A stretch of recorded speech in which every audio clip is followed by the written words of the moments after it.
Hey everyone, my name is Nathan Pay, and welcome to another episode of Coffee and Crypto. I've got a good one for you today. We got Pierre, who is the community lead from VEMP Gaming. Thanks so much for joining us today, man. Really appreciate you spending some time here. Thank you, Liam. Happy to be here. It was really nice talking to you a while back, and Mhm. I'm happy to present what we do and talk to you a bit more. Awesome. Well, let's start off with what is VEMP Gaming? How did you guys start this whole idea? Okay, so we originally started back in 2021. Mhm. We had a different brand name back then. We were V Empire, and the entire concept was revolving around lowering the barriers to entry for people in crypto because some people cannot afford board Mhm. apes, some people cannot afford to buy sandbox lands. So what was the original vision is that we pool our funds together in a DAO, and in a democratic way, we invested the pooled funds into various digital assets, like a board ape. We have around 40 sandbox lands, a few decentraland estates, quite a bit of big portfolio. I think we have like over 2,000 NFTs collect just on Nice. OpenSea. So obviously that evolved, Mhm. and with the markets changing and going on the downside direction, what we've decided to do is like obviously making investments isn't uh, good, and just gathering those money and investing them in decreasing assets isn't the best way to approach the markets. Mhm. So what we did was we built our own games. We have our card games live, which was the original version. Now we are building 3 more games, and we recently Nice. rebranded to VEMP Studios. Mhm. That's pretty exciting. So moved in the direction of more actual games and people to play. And you said you've got the one out, and now there's a couple other being developed. Do we Mm. know how long the timelines are looking for any of those right now, or are they still in early development phase, would you say? So The we first, the recently next three, acquired, anyways. we recently acquired Penguin Cards, Okay. which was a project that didn't do so well. So we took it under our wing. We initially invested in the project, and this is how we got the connection. We are working on Warring Tribes and Antara as well. Okay. Now, now there might be some other games coming along, but mm, not 100% sure. And the reason why we moved into the studio direction Mhm. is because this is kind of the metaverse all about. It's about entertainment. Okay. We're already very experienced in creating virtual events. We've had a few parts in the sandbox. We had our sandbox experiences on season 3. We had Decentraland experiences, spatial data experiences, and what we are working to do is create an all-encompassing um, platform where people can come together, play games, have fun, and battle for VEMP. Nice. Almost like more community oriented that way too. Yeah, 100%. Excellent. Now, question that I had personally when I was doing some research on you guys, I was just kind of wondering about like when you buy the assets and you deploy them in the games, you've got operators using them to generate the yield. Is that correct? Or is it's not like a traditional kind of guild model, is it? Or are you using scholars? How are people operating it? I just was kind of curious about that because I really like how clear it is that you guys explain everything online. You've got those nice flow charts. It kind of shows where the profits go and how the staking pools all work. But then I was thinking, well, what about the people operating the assets? How does that look? So every game has a different way of monetization. Yes. Now, for example, with the axes that we have over 1,000 axes, but unfortunately, we don't use them anymore. We have like a very big axe guild, but it's just not profitable Yeah. to run an axe guild right now. We have a bunch of influence asteroids. We have some crews there. We have, I think we also own like 10-15% of Star Atlas Metaverse. Oh, Uh, wow. yeah. So eventually, right now, we've invested in more long-term projects Okay. whose games haven't gotten out yet. But as soon as they do, we are at ready action to lend the assets to people that actually want to play them. And then we can establish the operator mechanic, as you mentioned. We have also a bunch of Avegotchis, but the issue with these games right now, obviously, it's something that the game is trying to fix, but it's not 100% dependent on them. Is that the funds that are being earned by the players? Sometimes it costs more to get them. So you have big gas fees. So right now, I would say we are more geared towards monetizing our assets by creating events, by sharing the assets, sharing everything that we have done so far with other people, with the companies, communities, and this is where we're at right now.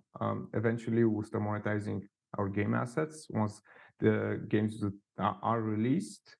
And to be honest, we're still looking forward to working with the game that's going to make Web3 gaming, right? It's going to make Web3 popular, because we're still on the lookout for that game. And there are a few good candidates, but nothing really that that makes it that can compete with traditional gaming experience like League of Legends or World of Warcraft. Not yet, at least. Okay. And this is kind of the level that you have to be at in order to make it, or else you might break it. Yeah, it's interesting you say that because I think about us as a game guild. We focus on the esports side of things. That was something that I felt like was kind of missing within the traditional scholar model and just people operating assets. But then we actually decided to open our doors for even investors to come in. So people who can operate their own assets, but get the benefits of the guild. And there's a couple AAA titles, same thing. That's where we've put most of our investment. We're waiting for the deployment of those because we feel the same way. They've got a better opportunity of bridging the gap between kind of Web 2 and Web 3, but there isn't the Hail Mary yet. Now, I feel like we've kind of found that, at least in my opinion, but it's because of my past history. I used to be a pro Clash of Clans player, and I led the largest organization in that entire game for quite a few years. And Heroes of Mavia is a blockchain base builder game that, when you crunch the numbers, if they even get just 1% of Clash of Clans daily monthly users, we're looking at 1.6 million players. So when you do the game theory on that, there's only 10,000 lands, 1.6 million players. The majority are going to be free to play. That's our goal right now. We feel like this title kind of has the best opportunity to get to that point. But same thing, it's not playable today. So we have other games that our game guild is playing. And yeah, some of them are profitable, not so much as before, but we've kind of just been amassing assets during this period because this is the best time to buy stuff, for sure. But we're really kind of hedging for the bet of the future, which sounds like what you guys are doing too. It's like we need that. Star Atlas, another great example. Alluvium is a good one, although I'm not personally interested in Alluvium, and I know a lot of our guild members just, an auto battler isn't something that they want to spend hours and hours playing, but I'm sure there are other people who are. Cool. Well, thanks for explaining that. That makes a lot of sense to me. And I wanted to ask a little bit about how you guys are deflationary, because I noticed we talked about that with the staking pools, and really, how does that all work exactly? Is it just simply a burn mechanism, or? Yeah, so the deflationary mechanic works by taking some of the VEMP that will be used to purchase assets from the marketplace. The marketplace Okay. becomes all our games. Just a quick tune in. It's funny that you mentioned Clash of Clans, because Antara Raiders and Royals is a Clash of Clans type of game that we're developing. Yes. So would be very curious to hear your thoughts once we go live with the alpha and beta. Sure. We definitely can share some alpha game passes to the community just to hear their thoughts, That would be wonderful. get the feedback, of course.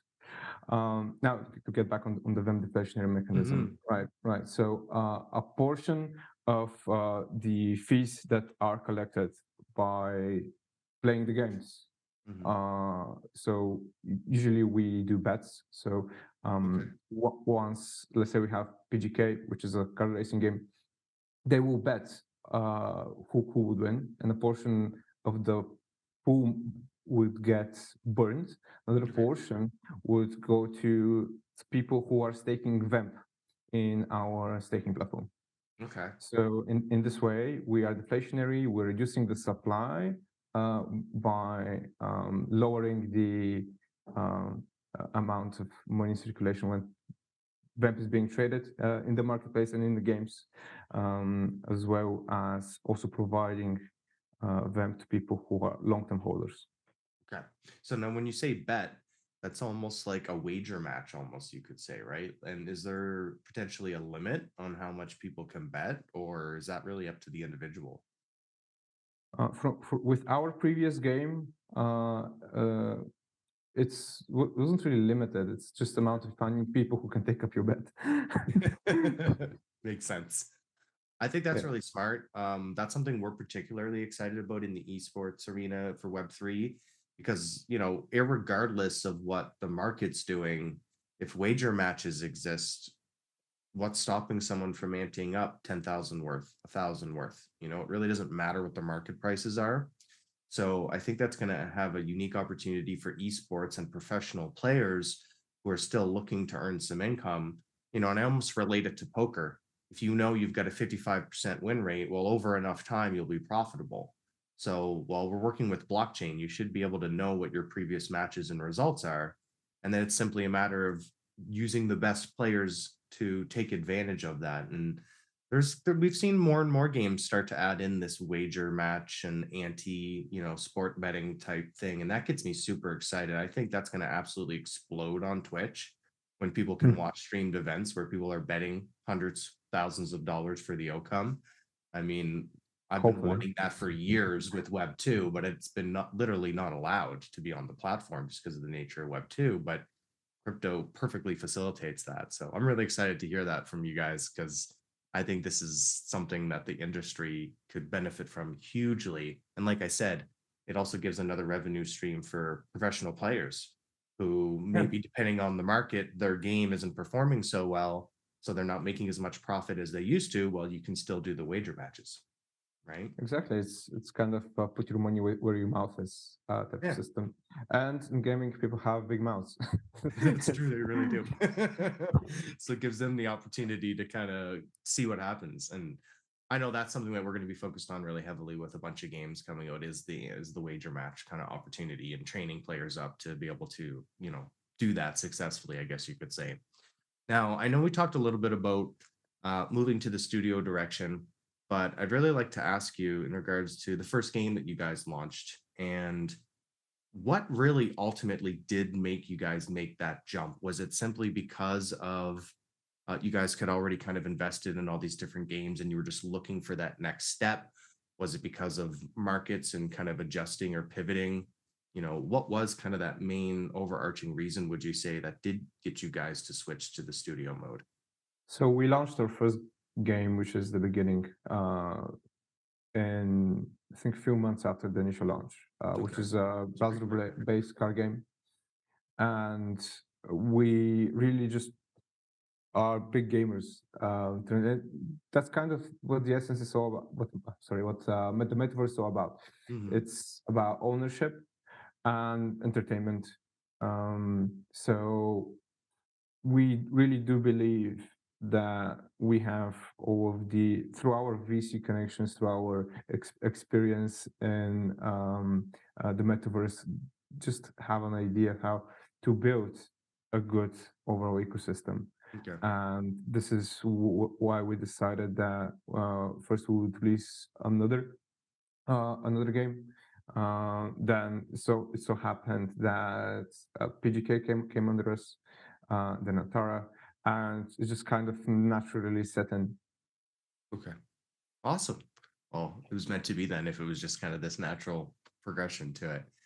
I think that's what makes you guys a little bit unique. You're not just doing one thing. You can, from my perspective, you guys are definitely spreading out within the play to earn industry and kind of trying to tap into a lot of different arenas with it, and that's something that I really admire about what you guys are doing, and why I'm going to be continuing to keep a close eye on everything you guys are doing. Because you said about making play to earn accessible for everyone. That is something I resonates with me deeply, because we know, I mean, look at what happened back during the last bull run, and people in the Philippines or Indonesia, different countries, and kind of the money they were able to experience from Maxi. It's very difficult for them to go buy a Star Atlas ship right now, or like you said, almost impossible for some of these people to buy a Board 8. And being able to have some exposure to that, I think is a huge opportunity for just really promoting this industry in general as a whole, because it allows the average person to get more interested and have an opportunity, rather than thinking, oh, I don't have X amount of dollars, there's nothing I can do. So I think that's really unique. And then I wanted to ask you, I noticed recently there's an FTM staking pool that's going to be coming up for you guys soon. So two-part question. One, how do you decide when you add in something new like this, like another staking pool? And then two, what's that going to look like on the 19th? Will we just be able to access it from the website? So we we had a bunch of pools, just a bit of backstory, Sure. for sand, for mana, um, but we just recently decided that we would keep just layer one pools, Okay. because otherwise you're dependent on two different things. You're dependent on layer ones and layer twos. So just Good point. yeah, and it's a volatile market already. Mhm. So we will be bridging VEMP to Phantom uh, this month, hopefully, if everything goes well. And we decided to open a Phantom pool. Okay. Obviously, for staking, I don't think there are many Phantom staking pools on DeFi out there. I'm aware of Crypto.com. They have on Binance as well, but not so much protocols that are focused around gaming that actually offer these things. I have And not seen it either. well, ideally, what we are trying to do is we are getting the user and the player from step one of the game creation process, from the funding part to the actual playing part. So we're taking them on the whole journey, and this is kind of the idea behind what we're doing. So people can fund the games, we develop them, they can play the games, and they can battle in the games for potential prizes as well. There's a huge need for that. I mean, that's kind of the difficulty with a lot of traditional gamers getting into this space. It's like, where do you start? What project should I be looking into? How do I navigate this space? It's almost like you just show up into this industry, and you've got to figure it out. And I think that's one of the big roadblocks in play to earn right now is the lack of clear direction that new individuals coming to this industry really have or know how to take. So I think it's great that you guys are doing that, because it's going to allow new people to find somewhere that they feel comfortable and kind of get the exposure to the industry as a whole, Yeah, which in my opinion is going to help with adoption, quite a yeah. bit, when people feel like it's easier to get involved and easier to understand all these different aspects, you know, even just I go ahead. I definitely agree with what you're saying. Because when you think about what Bitcoin was in 2012, what Ethereum was in 2015, Mhm. it was so even then, blockchain was hard to understand for some Yes. people, right? Right now that you have such a big network of different organizations, of just an overall industry, and everyone does something different. There are DAOs, there are staking pools, there are protocols, there are smart contracts that work outside of the blockchain that have no interface. It's just an overall. If you haven't been in this industry, like it takes you years to Yes. get up to date, and sometimes it can be mind-boggling, right? So just having everything in one place, and that one place does everything from start to finish, can be a real breath of fresh air for people that are trying to figure out what the hell's going on. Yeah, I think so too. That's kind of why for our game guild, we decided to, with our research team, we decided to go in the direction of creating all these research and investment reports for tons of play to earn projects. I think we're over 250 now. because we realize when someone comes into this space, it takes 10, 20, 30 hours sometimes to research a project properly, especially if you're new to the industry and you got to research what certain terminologies mean and stuff. And then you have to decide whether it's worth the risk. So we wanted to really Yeah. speed up that process for people so that they can come take a look at our research report, condense those amount of hours that they need to spend. And we're getting a ton of great feedback from people on that. So that's kind of how we're contributing, to the industry to help people kind of move along. And I think what you guys are doing is equally important because it gives people that whole kind of ecosystem to work underneath or within you guys for the community, for the staking pools, for the opportunities. I mean, this is what I want to see more of in this space, in my opinion, instead of like, I get that some projects are super laser focused on what they're doing, but I think the community aspect is a little understated sometimes. And people need to feel like they're part of something, that they are being helped, in the areas that they're interested in. And if you've got the platform that can facilitate that, I mean, why wouldn't people get involved? Yeah, Awesome. definitely. Now, I know right now you guys have some other games that you're working on. Would you say that's your main focus with, let's say, your roadmap over the next while, or is there anything else that you guys are willing to divulge to us today that maybe could be coming down the road or in the near future? So that's on the development side of things, yes. Sure. The games are coming out soon. Hmm. No, Obviously, great. everyone says soon, right? But this year. Okay. So in the meantime, we also have our VEMP guild, right? In our guild, we are hosting actually weekly tournaments and weekly incentives for people to play different games, not only Web3, but Web2 as well. We have a very big time presence. We have uh, uh, Bornless tournaments as well. We just recently did Bornless content creator tournament, and I think Miles also participated.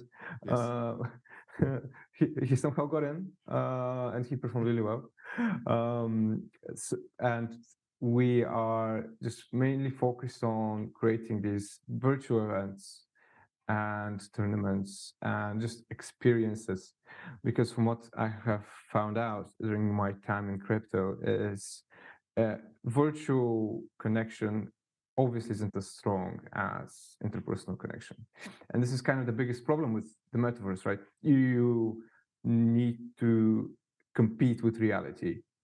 Point. So the best way to compete with reality is by creating shared experiences, and people sharing memories together, having fun times. So, and what we do is we capture those fun times, we turn them into content, we post them on our gaming YouTube channel. And we are trying to facilitate that exact connection that you had while you played Counter-Strike 10 years ago with your mates, for an example. And this is our focus. This is what we will be doing in the meantime, and we will continue to do as once we release the games. Um, but yeah, I can say that this is our focus for now. Well, I got to give you a huge kudos because I feel like that's the one thing that when I talk to a lot of projects and, in the industry, that's the thing they're missing. They're so focused on the development, the roadmap, their internal process. It's like the community, in my opinion, almost needs to be higher right now. And, I'm not critiquing their, structure, that's what's working for them. But I have a lot of respect for the fact of what you just said there. But like, that's something that's really important to you guys, building that community, keep competing against that real life interaction. It's like, you're not afraid to say it. In fact, you want to address that. And I don't think I've heard a project yet really say that as clearly as you just did there, Peter. So you're right, right? We do have to compete Mhm. with real life interaction, and that's kind of an issue with the metaverse. But we've also seen just how strong bonds can be, through Web3, and the nature of kind of the collaboration aspect of Web3 is probably my favorite part about the whole thing. In traditional Web2, if you've got a competing company, they're your direct competition. You stay away from them. In Web3, it's like, hey, how can we work together? How can we help each other? How can we promote, the industry? And I think more Exactly. projects that take kind of the stance that you guys just mentioned there about really focusing on their community, making sure these people are being taken care of, making sure they're being heard, having events and tournaments and stuff going on, that's how you build a long-term vision, in my opinion. So I have a ton of respect for that. Thanks for sharing. It gets me Thank you, even more Nathan. excited to have connected with you.